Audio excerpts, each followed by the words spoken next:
राज्यसभा में अपोजिशन के लीडर और कांग्रेस सदर मल्लिकार्जुन खड़गे ने मरकजी हुकूमत पर शदीद हमला किया। उन्होंने अपनी तकरीर का आगाज एक नज्म से किया और कहा कि बदलना है तो अब हालात बदलो, ऐसे नाम बदलने से क्या होता है।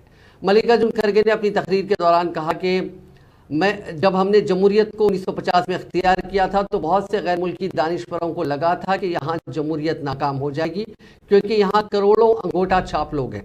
तब बरतानवी वज़ीर आज़म चर्चिल ने यहाँ तक कह दिया था कि अंग्रेज चले गए तो उनके जरिए कायम अदलिया, सेहत खिदमात, रेलवे और तामीरात आमा का पूरा निज़ाम खत्म हो जाएगा।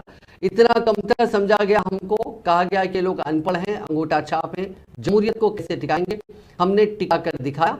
हमें बार बार टोका जाता है कि 70 साल में क्या कुछ हुआ। हमने 70 साल में इस मुल्क की जमहूरियत को मजबूत किया।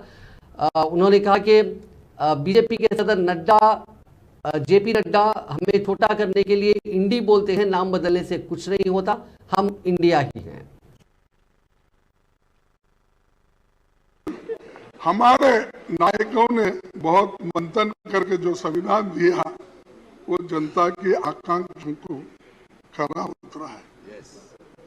बाबा साहब संविधान सभा के अपने अंतिम भाषण में उन्होंने ये कहा था, मैं ये कोट करना चाहता हूं, अगर आपकी इजाजत है। इजाजत है?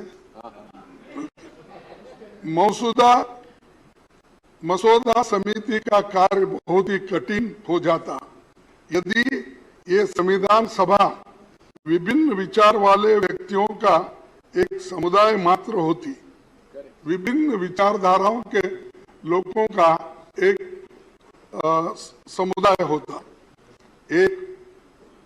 एक उखड़े हुए फर्श के समान होती, जिसमें कहीं एक काला पत्थर होता तो कहीं सफेद, और जिसमें प्रत्येक व्यक्ति या प्रत्येक समुदाय स्वयं अपने को विधिवेता समझता, सिवाय उपद्रव